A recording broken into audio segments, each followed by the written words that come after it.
Kanë bjetuar për më shumë se 200 milion vjet, duke u renditur ndër banorët më të lashtë të planetit, të qeta në lëvizje, por me një aftësi të jashtëzakonshme për shtatjeje, breshkat vazhdojnë të jenë pjesë e rëndësishme e ekosistemeve, nga pyjet dhe ligatinat deri në detet e hapura.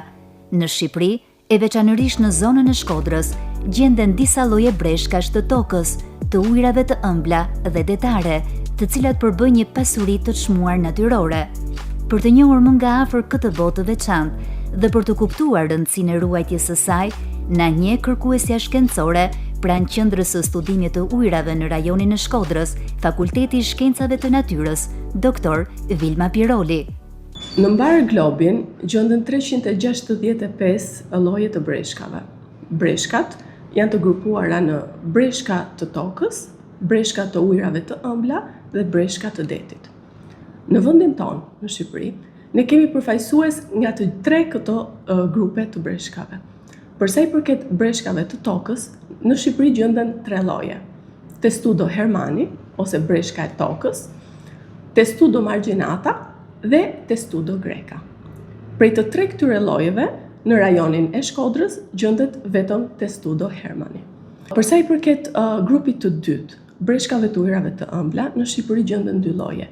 Emis orbicularis, ose breshkuiza me pika të verdha, dhe Mauremis regulata, ose breshkuiza qafshëritore. Të dy këto lloje gjenden në rajonin e Shkodrës.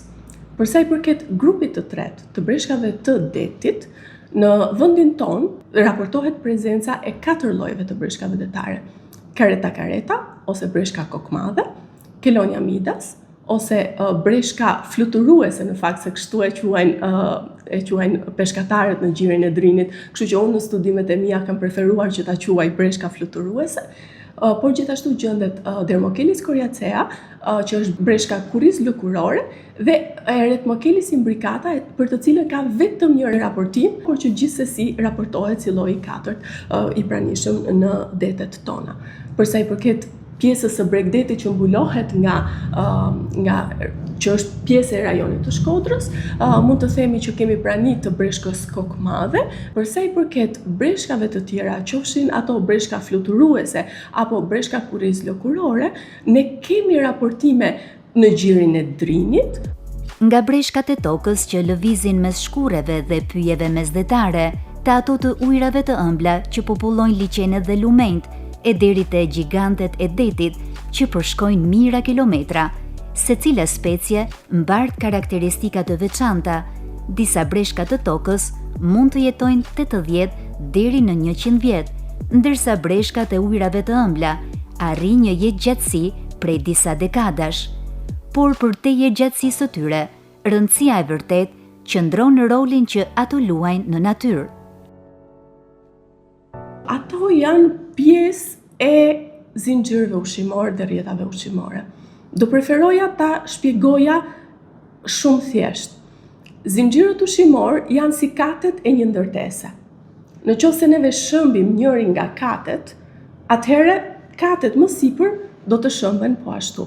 Kështu, dëmtimi, zvogëlimi i popullatës apo zhdukja e një lloji do të shkaktonte në këtë mënyrë edhe një dëmtim të hallkave të tjera të zinxhirit ushqimor. Përveç kësaj, rasti i breshkave detare, përmenda më lart Dermochelis coriacea apo breshka kuriz lëkurore, ajo është një konsumatore shumë e madhe e kandilëve të detit. Dhe si e tillë ruan, pra e mban stabil popullatën e kandilëve të detit, të cilët praktikisht ne kur shkojmë me pushime në det janë problem.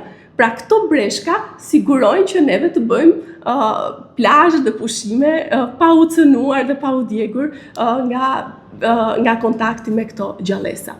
Lloje të tjera, rasti i breshkës fluturuese apo Chelonia midas. Ajo ushqehet në livadhet nënujore.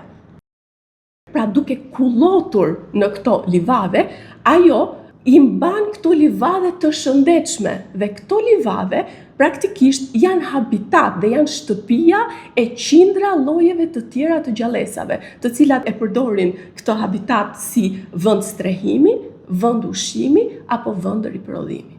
Prandaj është e rëndësishme që të ruhen këto gjallësa për të ruajtur habitatin në tërësi. Për të kaluar më pas tek breshkat e tokës. Breshkat e tokës, duke qenë se lëvizin nga një zonë në një zonë tjetër, shpesh herë janë shpërndarëse të farave, duke u ushqyer me fruta, ato duke lëvizur dhe duke u zhvendosur, mundësojnë që farat të dalin me jashitjet e tyre dhe të lëvizin më larg nga çdo t'i shpërndante vetë bima. Janë, le të themi, si inxhinier të mjedisit edhe të natyrës. Po ashtu, ato hapin gropa në të cilat fshihen vetë.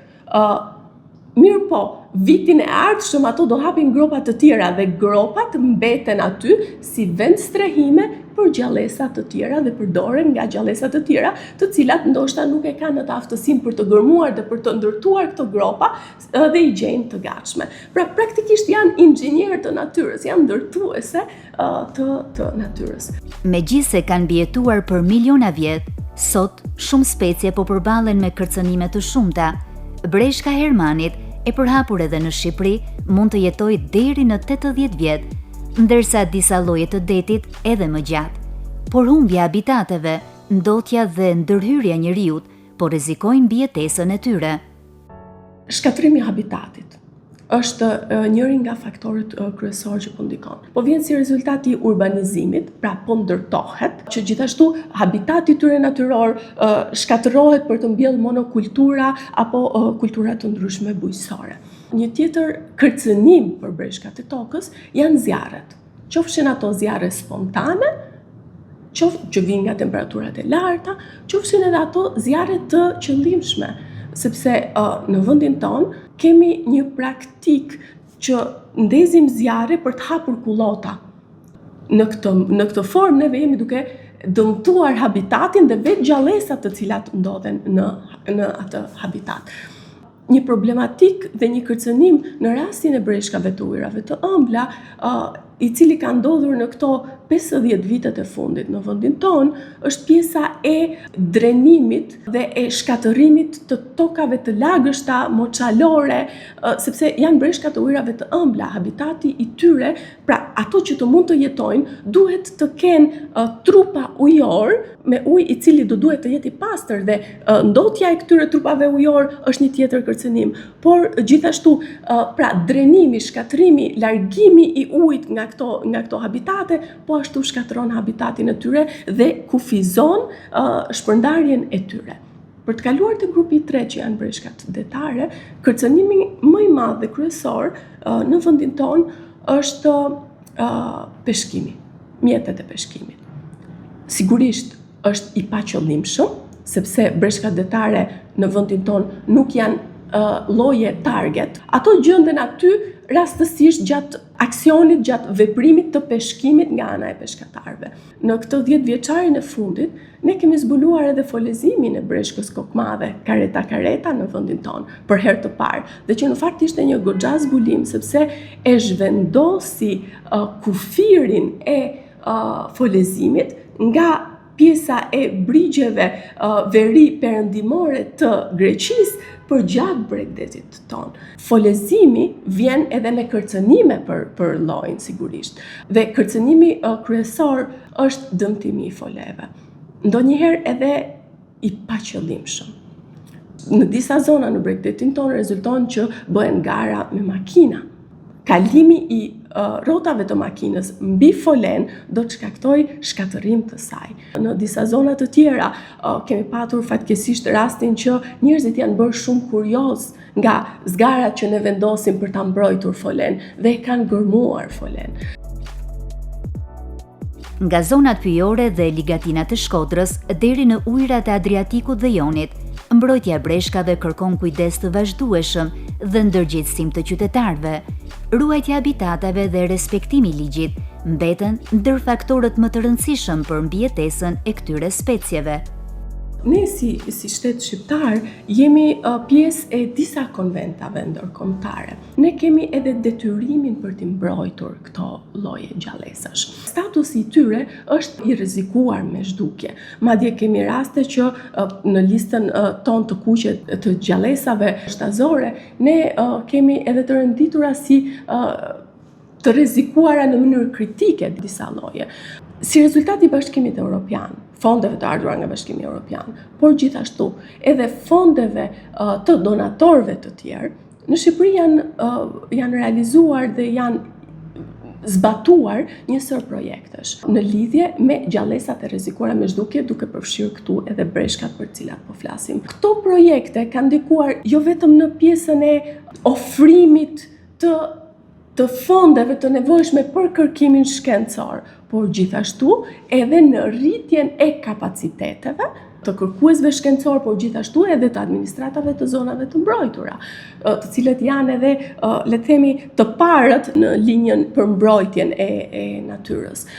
Por gjithashtu këto projekte kanë ndikuar edhe në ndërgjegjësimin e popullatës në mënyrë të tillë që t'i shikojnë këto gjallësa jo si të pavlera, por të kuptojnë rëndësinë e tyre në mjedis. Shpesh, pa e ditur vlerën e tyre ekologjike, breshkat merren nga natyra dhe mbahen si kafshë shtëpiake, tregtohen dhe konsumohen. Çdo individ i larguar nga habitati i tij përbën një humbje për ekosistemin. Të vijojmë me ndërgjegjësimin e popullatës. Në rastin, për shembull, në rastin e breshkave detare janë shumë të mëdha, siç mund ta shikoni edhe nga ky ekzemplari që neve kemi këtu, dhe nuk mund të mbahen si kafshë shtëpiake. Por ama, në rastin e breshkave të tokës, neve fatkeqësisht e evidentojmë si fenomen që ato merren dhe tregtohen dhe gjithashtu mund të përdoren si kafshë shtëpiake, por gjithashtu të konsumohen. Janë disa teori të mjekësisë alternative të cilat nxisin vrasjen e tyre për të përdorur gjakun e tyre apo mëlçinë e tyre për të shërimin e sëmundjeve, por që nga ana shkencore në fakt nuk ka asnjë bazë shkencore që tregon që vërtet këto gjallësa ndihmojnë në këto sëmundje. Pra, sakrifikimi këtyre gjallësave po bëhet kot sepse praktikisht nuk të paktën bazë shkencore nuk ka që ato ndihmojnë në këto problematika shëndetësore.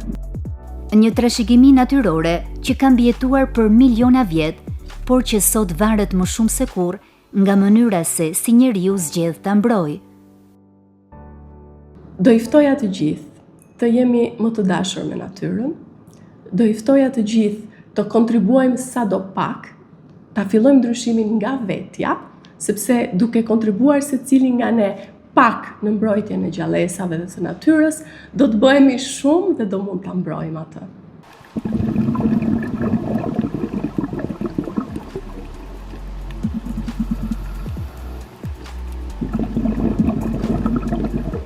Nga breshkat e vogla të ujrave të ëmbla, që rrallë kalojnë 2 kg pesh, te breshkat detare që mund të peshojnë qindra kilogram dhe të përshkojnë dete oqeane, natyra na kujton se edhe krijesat më të heshtura ka një rol të pazëvendësueshëm, të mbijetuar ato epokave të largëta.